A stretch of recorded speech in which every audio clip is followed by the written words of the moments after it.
You're about to play an unfinished level from The Last of Us Part 2.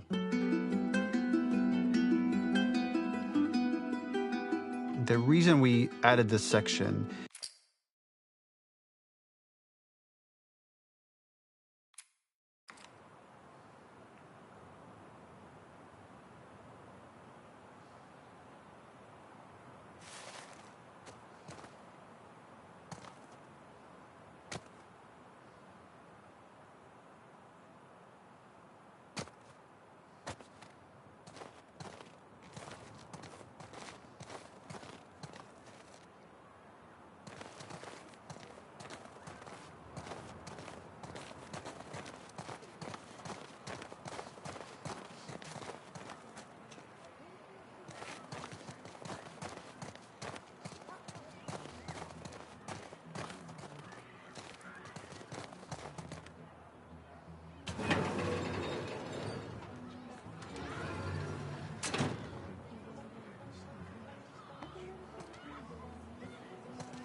It is not a festival without one of these throwing games.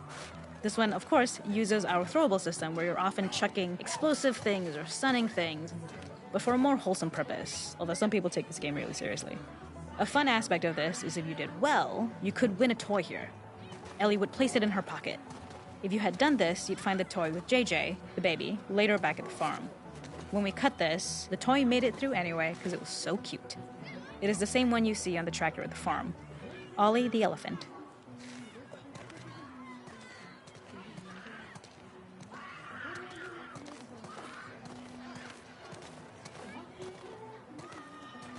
This is one of my favorite sections because I think that it achieves both the slice-of-life aspect of Jackson while also being a stark reminder of how dark the world that they live in really, really is.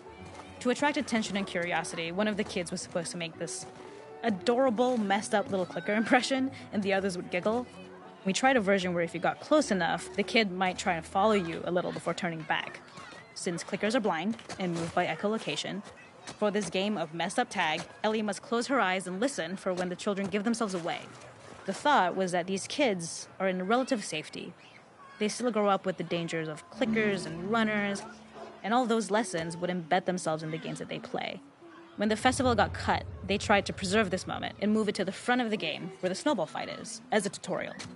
However, being in the headspace of a clicker doesn't really teach you how to deal with them.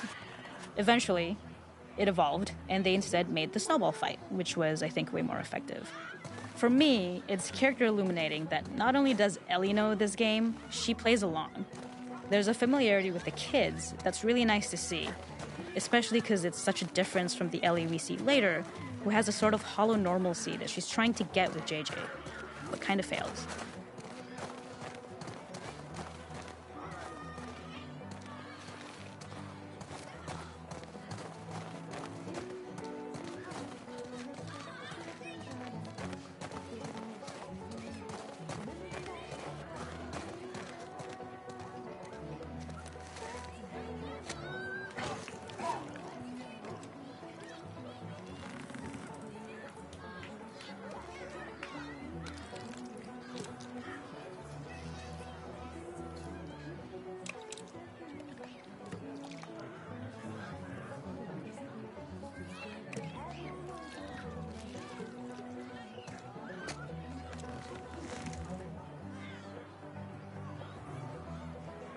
The makeup artist is pretty simple. It's one of those little in-game scenes we peppered in to make it feel like Ellie had roots in the town. Hallie, our writer, mentioned that in her mind, an ex-girlfriend of Ellie's tattooed her arm to cover up her scar. So we figured this might be the only time you get to see that. We wanted to hint at it and allude to it and make it feel like there had been so much more that had been happening and so much more that Ellie threw away.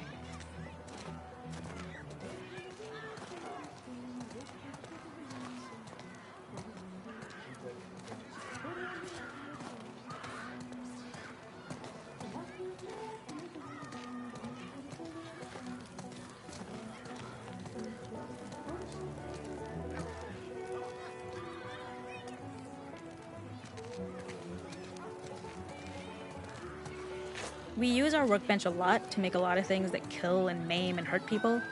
Here, we had the silly idea of using the same feel, harkening back to the same animations, using the exact same UI to instead fix a drink. Like the workbench, you could pick your base, and then you could add something to it. And at the time, we had some different reactions from Ellie based on how strong you chose to make the drink. Something we wanted to prototype, though, before it got cut, was picking up some ingredients around to add, like a lime or maybe a bottle of someone's favorite whiskey or salt, like you were earning upgrades. We also toyed with having Ellie carry around the drink you made and occasionally sip it, psyching herself up to go talk to Dina inside because she's nervous. It got too noodly though, because she would need to keep placing it somewhere before she did anything, so it would have ended up more trouble than it was worth.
There's a hidden spot at the back that was just a bit of fun.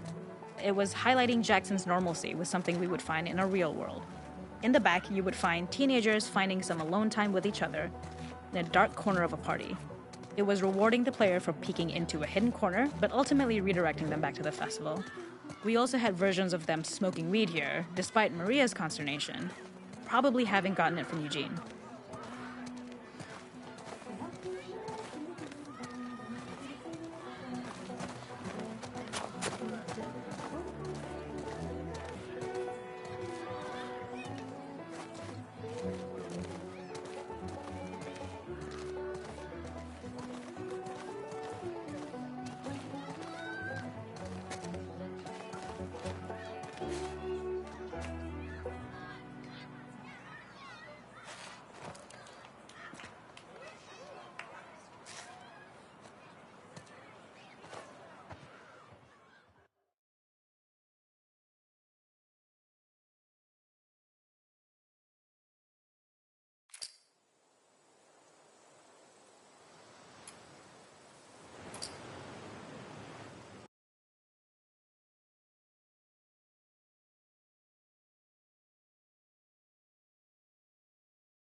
In this second deleted level, which is an extended sequence of the sewers in Seattle, this comes on the heels of where Ellie goes into a building and she survives an attack by stalkers and gets thrown out of a window and gets swept away by the current. And then we cut this section that used to be there in the final game. Now you will get to play it. So this was a way to get a bit more interesting puzzles, interesting traversal, figure out how Ellie can navigate the sewers with the fighting current. Ultimately, with a lot of these levels and these sequences, the reason why we cut them more for pacing purposes. But here it is for you in this very kind of raw form that part of it will feel finished, parts of it will feel like assets are missing as far as audio, animation won't be final. But it's a glimpse into what a game looks like when it's months away from finishing. Enjoy.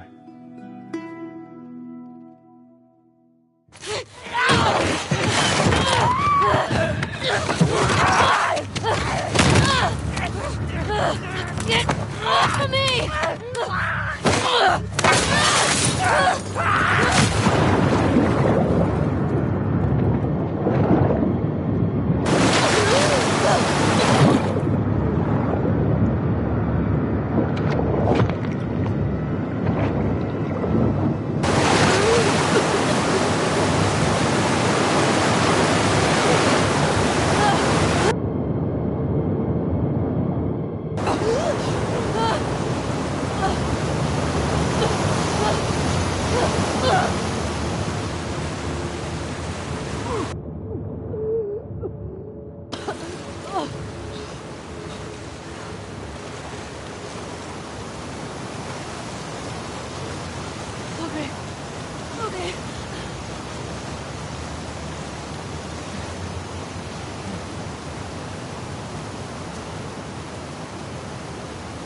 Seattle. Okay. Where the hell am I?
Okay.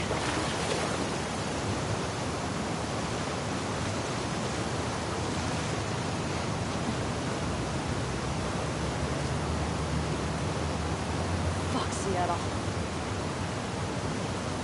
Okay. Where the hell am I?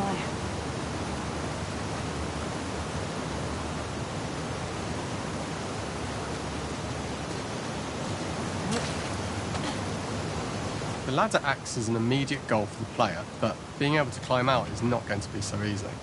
To keep levels interesting and engaging, we alternate between positive and negative values the player experiences. Here, it's a positive to have found a ladder, but then a negative to discover it's not the solution. Gotta be another way out. But then another positive to identify the next short-term goal of the doorway. By alternating between these opposing values, we give players what they expect, but not how they expect it.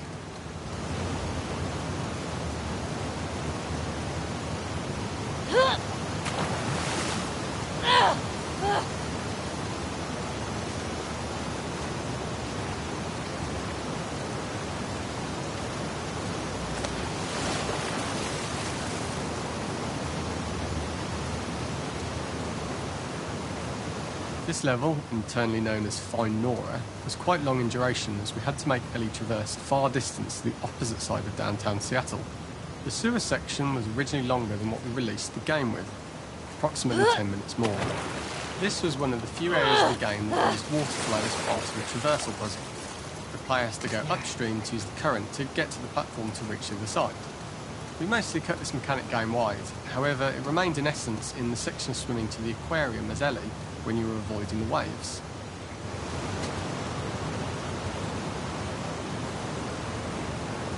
When players reach the doorway and enter into the room, they're faced with a dead end.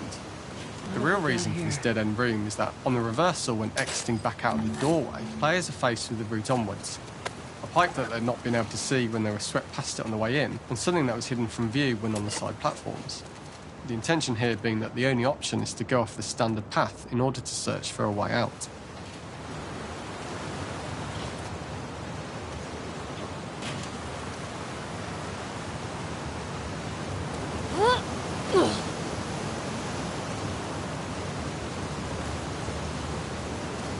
Get me the hell out of here. Throughout the rest of the level, we also used light to indicate to the player that they were heading in the right direction. At each turn, however, we blocked the direct. We slowly introduced the player to consider climbing into smaller pipes and crouching in these tight spaces. Throughout the rest of the level, we also used light to indicate to the player that they were heading in the right direction. At each turn, however, we blocked the direct route forward. Players would know that they just have to keep finding alternative paths, promoting those feelings of being desperate and trapped. We slowly introduced the player to consider climbing into smaller pipes and crouching in these tight spaces.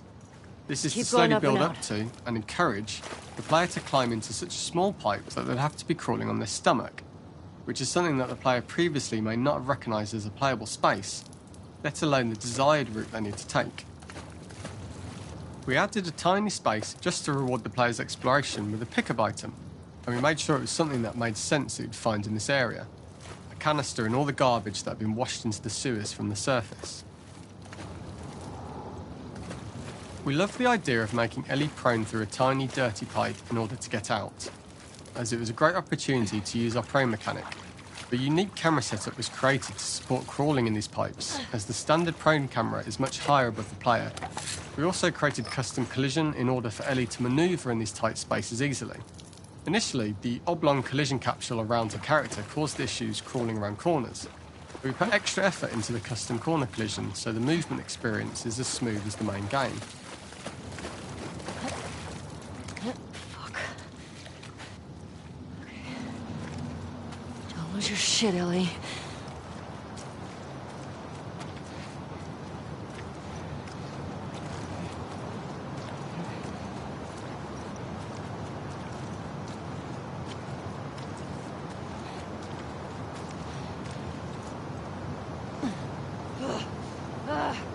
In order for the player to feel cramped, claustrophobic and desperate, we'd been enforcing the traversal mechanics that allow for a tight environment which promote these feelings. We introduced the use of the squeeze through so that we can keep the player feeling enclosed and tight, but without repeating the same geometry. Here we changed from low ceilings with wider walls to high ceilings and tight walls to change up the spatial pacing and keep the level from repeating itself.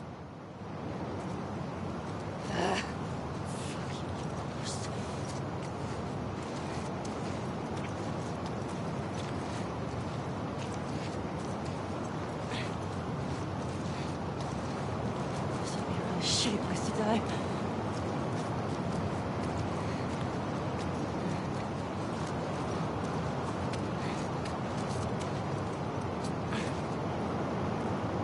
Originally, we had the waterline much higher here, so players had to swim through this tight tunnel. However, from watching user test feedback, it was occasionally causing people to discount the route entirely and turn back on themselves. So to avoid any risk of this happening in the final game, we present a lower water level so the tunnel is easy to see and commit to using.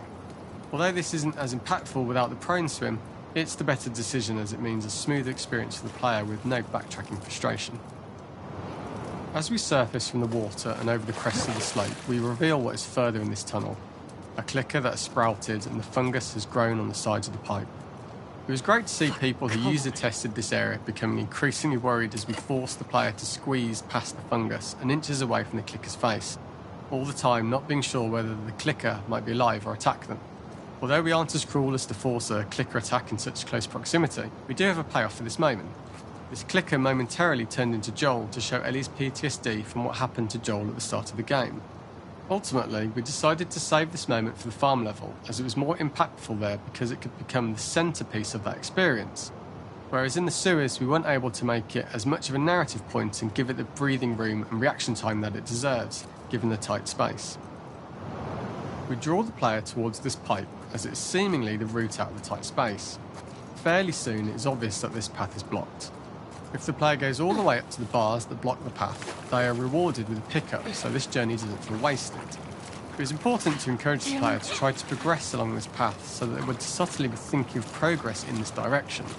We hint to the player that there is a bigger, new space beyond this pipe by showing the player the waterfall. This helps players consider the other route, but they don't know how far the tunnel is or whether they'd make it.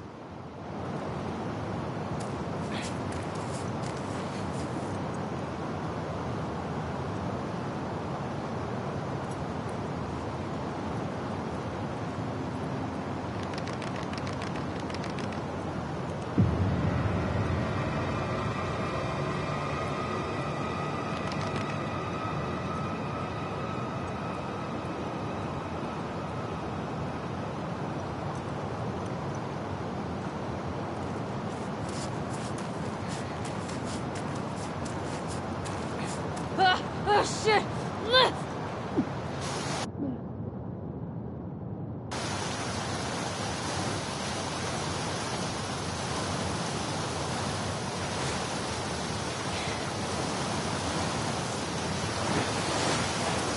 For the final section, we eventually opened you out into a wider area as you traverse through such tight spaces leading up to this. So changing the environmental pacing makes it begin to feel like we're coming to the end of Ellie's ordeal. An earlier iteration used the current that we'd shown at the start for a slightly tougher traversal puzzle to conclude the sewers. The ladder was clearly visible from most of the area, but the player was faced with a fast-flowing torrent of water they couldn't cross. If the player attempted to jump into the water, they were not able to swim across the ladder due to the water's speed. But instead, they had to traverse the pipe running along the top of the space in order to get across the water.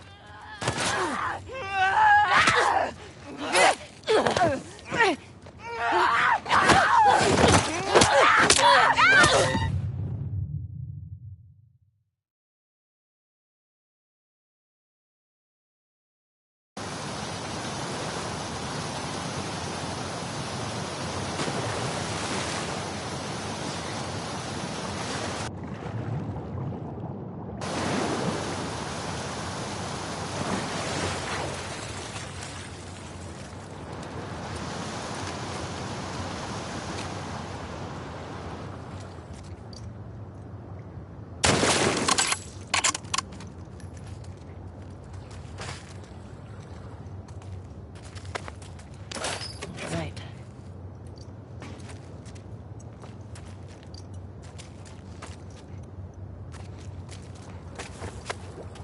This is the first time we get to see stalkers that are embedded into the walls. So this optional room is a nice little early extra that the player gets if they explore. We also use the pickups to lure players over to be close enough to trigger the stalker's attack. And this caused quite a few jump scares with user testers who played our game before its release.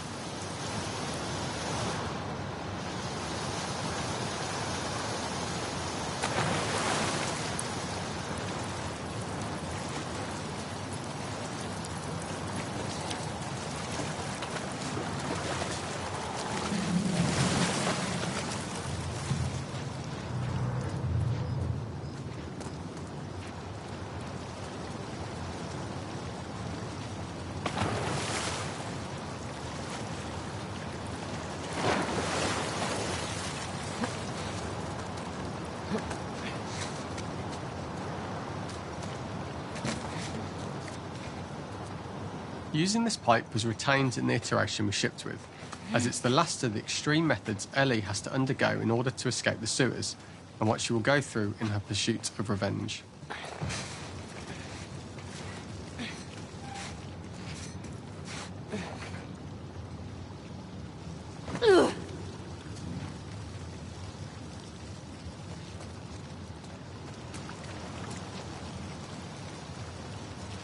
The last ladder climb is quite lengthy, and although we could have trimmed it down to a shorter climb, we liked how this last segment of the journey built anticipation for whether there was success at the top or not after all you've been through. Ultimately, the ladder exits out into the subway station, which is how it connects in the final game. Ellie then has to find her way to the hospital from here, crossing paths with the scars for the first time.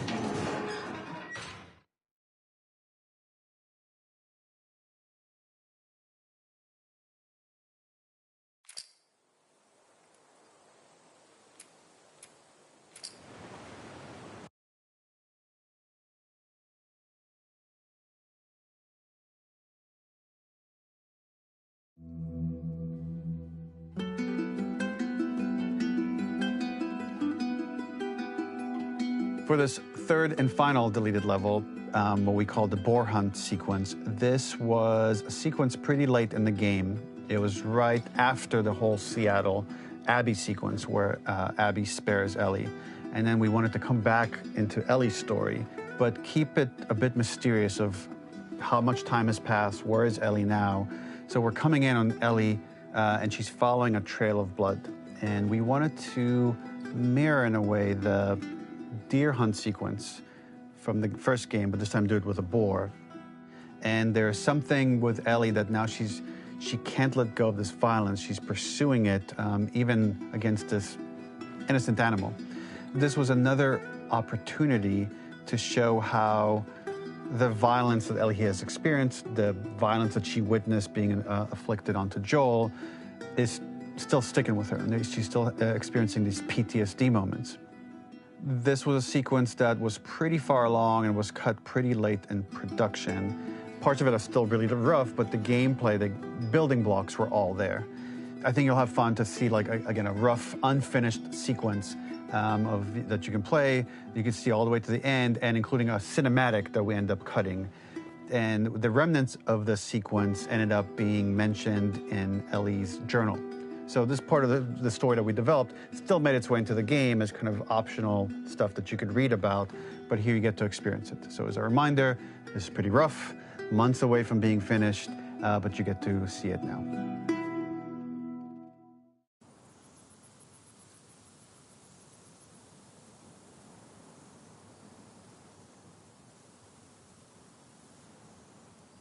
Where are you?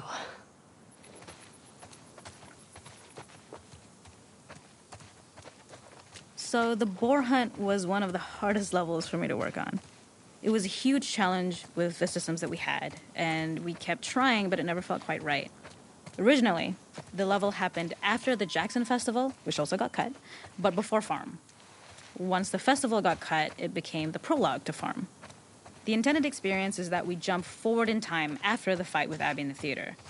We don't know where Dina is. We likely assume she's dead because she was just bleeding out. Ellie is alone. Her hair is short. So maybe this is the future or the present. And she's hunting. Hunting who? Abby still? In early iterations of the fight, it was more arena-like. The player slowly whittles down the boar's health. Ellie gets more visceral and more vicious. We get a little worried about her.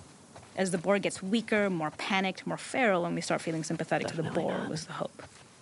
In all of these iterations, especially of these wider areas, it required custom AI and scripting to make sure it continued to feel organic as an animal, but we really needed it to do specific stuff. It needed to be able to close distances really, really quickly.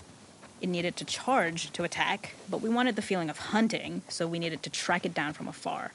And we also needed to discourage the player from attacking the boar when it's that close, or it would kind of turn into this melee kerfuffle. How do we do this in our world while keeping the boar believable? We must have gone through 5 or 6 iterations of the boar fight and all, and every single time it changed pretty drastically. We split it into clear phases, where one was like all long range. We tried another where you're getting close and you get to jump on it quite literally. You're jumping off of a rock to attack it. And then finally, we tried a bunch where you almost sort of go around a bunch of trailers and try and wrestle it. We uncovered after some time that taking down a boar over several phases felt very laborious and a little dramatic. It was comically long. It felt too boss-like, a little too gamey. We decided to cut the first few phases, and we opted for a cold open after the boar had already been hurt off screen. So that allowed us to focus on feeling like we're closing in on prey and to introduce the boar when it was at its most dangerous. Already hurt, already feral, much too close for comfort. And so the thinking was it would bring us more into Ellie's mindset. Is this really hunting for food, or is she hunting for some other reason?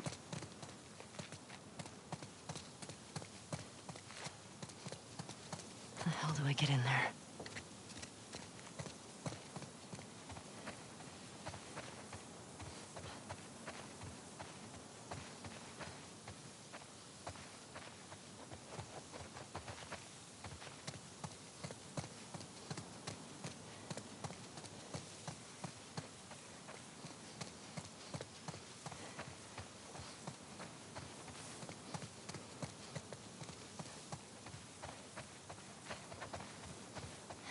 Get in there.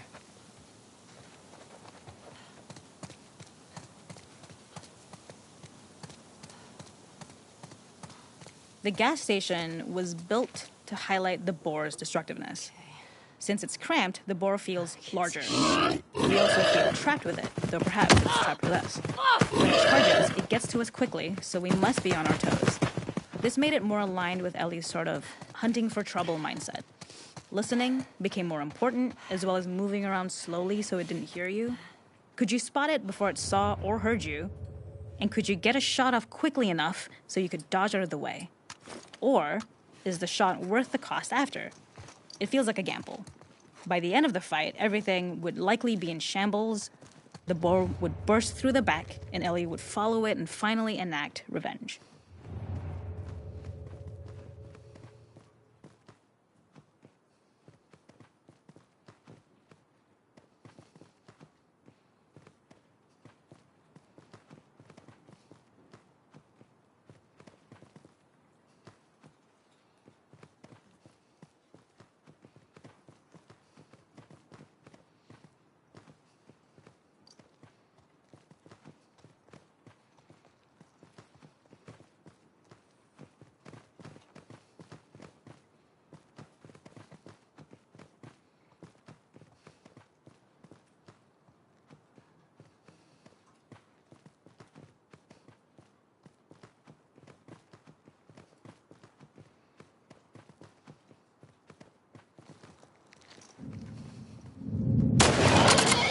Got you.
Nowhere to run.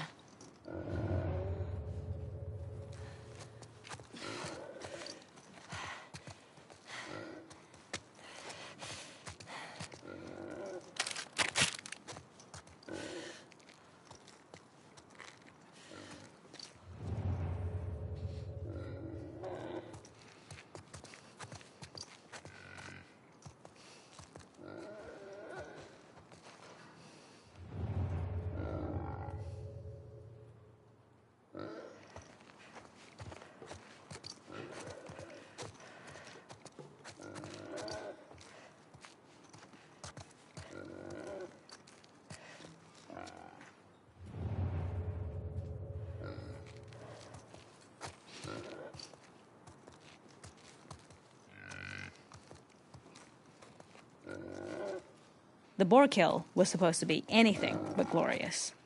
With the boar whimpering at the back of the gas station after Ellie's relentless hunt. After this, hearing the drone that we kind of come to associate with Ellie's trauma, we would hard cut to the stream where she's washing her hands and holding rabbits that she hunted, about to return to Dina. and there would be no mention of the boar.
We're not alone.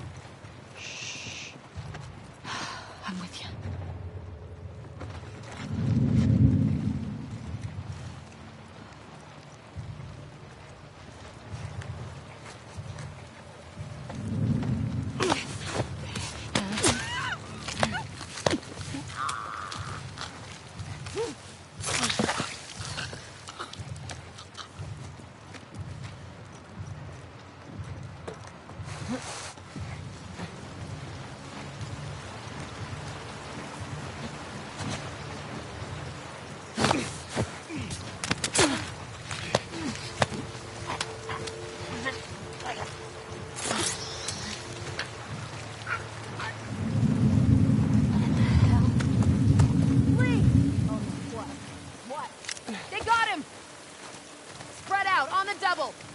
They're around here somewhere.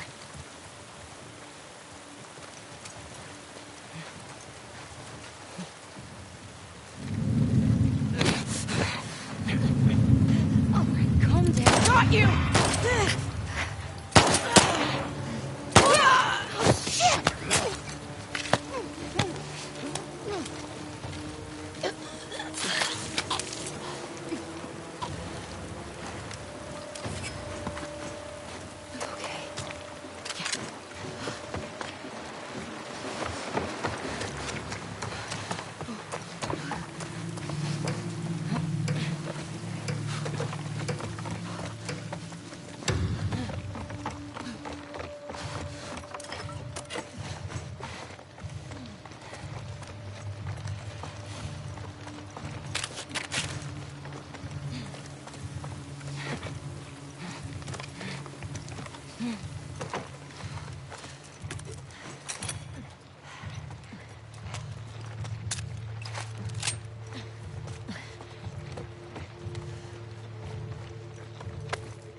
You see them? All clear here. Come on, where'd they go?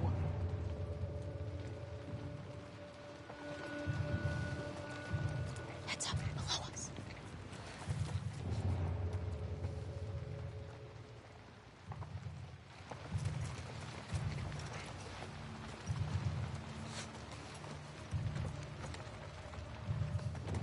Who's got a visual on them? Come on, guys, where'd they go? Nothing over here. Any trace of them? I don't see anything. They are so fucking dead. Quiet. Is your plan? That's them? Yeah, I'll go check it out.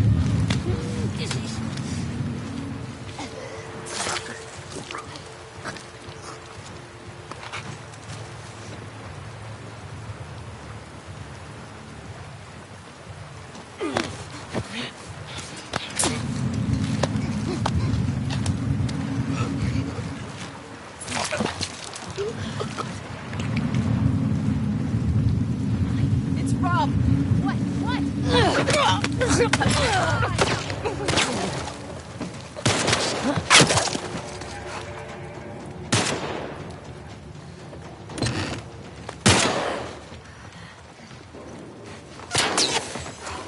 I'm gonna find you!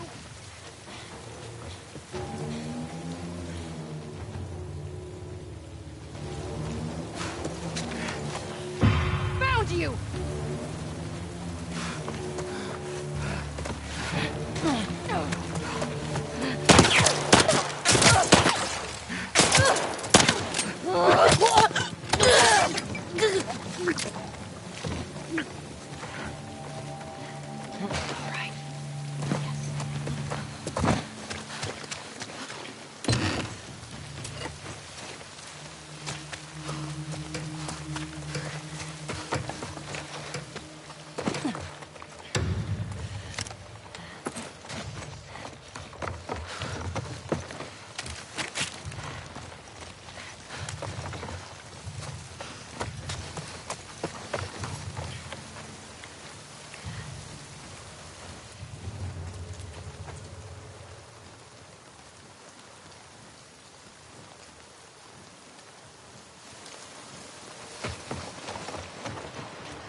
Look behind you.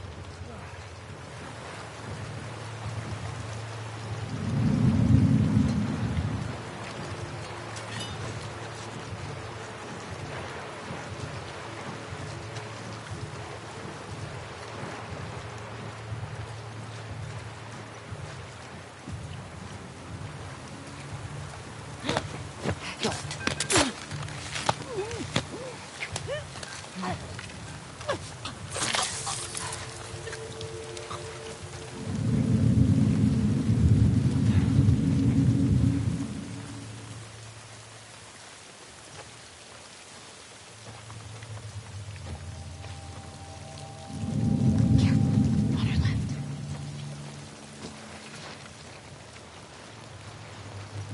Casey, what's going on? They killed him. Look everywhere. Go. Shh. Hunt him down. You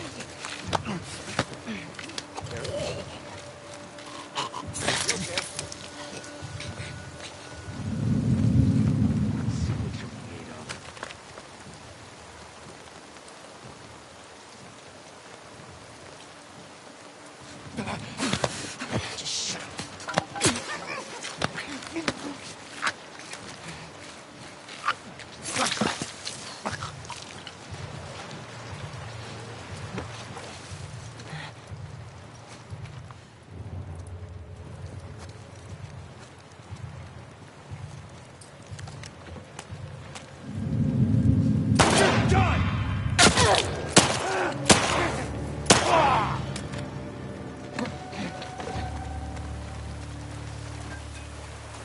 Nice. Hell yeah.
Let's go.